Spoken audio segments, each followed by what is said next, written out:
Let's talk about Bill Maher, a man who treats organized religion with the subtlety of a sledgehammer. Maher's comedy is sharp, relentless, and unapologetic, especially when it comes to faith. He's made a career out of questioning the unquestionable, poking holes in the stories that millions hold sacred. For Maher, religion isn't just a topic, it's a goldmine for satire. And he's never shied away from mining it for laughs and sometimes for uncomfortable truths. For years he's poked fun at faith, but Mormonism is his favorite target. There's something about its origin story that fascinates and baffles him in equal measure. While other religions have centuries of tradition and layers of myth, Mormonism's beginnings are recent, well-documented, and to Maher, almost cinematic in their strangeness. To Maher, the story of the Church of Jesus Christ of Latter-day Saints is the ultimate example of believing without evidence. He sees it as a modern myth, born in the age of newspapers and eyewitnesses, yet still asking for the same leap of faith as ancient legends. Picture this: Joseph Smith, a farm boy in 1820s New York, claims an angel named Moroni told him about golden plates buried in a hill, plates only he could see. The story has all the elements of a classic American folktale: mystery, treasure, and a chosen hero. But for Maher, it's less a spiritual revelation and more a tall tale spun for a captivated audience. Maher doesn't see a prophet, he sees a master storyteller. Someone who understood the power of a good narrative and the willingness of people to believe in something extraordinary, especially when it promises answers to life's biggest questions. The translation? Smith puts seer stones in a hat, buries his face, and dictates scripture. Maher calls it pulling a religion out of a hat. It's a scene that, to Maher, feels more like a magic act than a divine revelation, an act that asks the audience to suspend disbelief and trust the performer. The golden plates? Gone, taken back to heaven. The witnesses? They saw them spiritually. For Maher, this is the ultimate vanishing act, where the evidence disappears just as the questions get tough. Maher's point: older religions have the fog of history. Their origins are lost in the mists of time, making their claims harder to challenge. Mormonism's claims are recent, specific, and, to him, ripe for ridicule because they happened in an era of records and reason. It's a modern story that asks for ancient levels of faith. In a world of science and skepticism, Maher wonders how such a tale can still inspire such devotion. For Maher, that's comedy gold. The contrast between the modern world and ancient belief is irresistible, and he mines it for every laugh and every moment of reflection he can get. He's not just mocking, he's challenging the very idea of faith without proof. Maher wants his audience to question, to doubt, and to think critically about the stories they're told.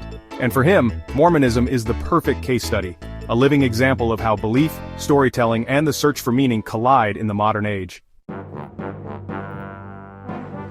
If the golden plates sound wild, wait for the Book of Mormon's plot twist. Israelites flee Jerusalem, sail to America, and build a lost civilization. No archaeological evidence required. The real kicker? After his resurrection, Jesus visits America for a divine encore. Maher frames it as Jesus' American Tour, a sequel nobody saw coming. He jokes it's like adding new episodes to a finished series, turning scripture into a never-ending franchise. For Maher, this isn't just odd, it's a clever way to put America at the center of God's plan. He sees it as religious marketing, not revelation, and for a comedian, that's irresistible material. Beyond epic tales and sweeping histories, Maher zeroes in on the everyday quirks of Mormonism, starting with the mysterious temple garments. These are not just any underclothes. For believers, they're sacred, worn as a daily reminder of faith and commitment. But to outsiders, they're a curiosity, a secret uniform hidden beneath regular clothes. Maher calls them magic underwear, poking fun at the idea that special clothing can offer spiritual protection from harm or evil. He highlights how this belief, while deeply meaningful to some, can sound downright bizarre to those unfamiliar with the faith. To the uninitiated, it's less like a religious practice and more like something out of a fantasy novel, gear for a quest, not a church. Maher's point is clear. These garments are a tangible, personal ritual that can seem downright odd unless you're inside the faith. They're a private symbol, but one that invites public curiosity and sometimes ridicule. Then there's the Garden of Eden, according to Mormon belief, not in the Middle East, but right in the heart of Missouri. Maher can't resist the irony. Adam and Eve's paradise, now home to barbecue, baseball, and the Gateway Arch. The sacred and the everyday, mashed together in the American Midwest. He sees this as the ultimate example of Americanizing the sacred, making ancient stories feel homegrown, as if religion itself is just another part of the local landscape. For Maher, these beliefs aren't just oddities, They're proof that all religions, no matter how mainstream, ask their followers to take incredible leaps of faith to accept the unbelievable as truth. Magic underwear and a Missouri Eden, for Maher, they're exhibits A and B in his ongoing case against religious logic, highlighting how faith can turn the ordinary into the extraordinary. And in a world this strange, Maher suggests, sometimes the punchline really does write itself. Maher doesn't stop at the strange. He digs into Mormonism's controversial history. Polygamy, once a commandment from God, dropped when the government cracked down. Maher calls it divine revelation by political necessity. Then there's the priesthood ban for black men, lifted only in 1978 after social pressure. For Maher, these aren't ancient mistakes. They're evidence that doctrine bends with the times.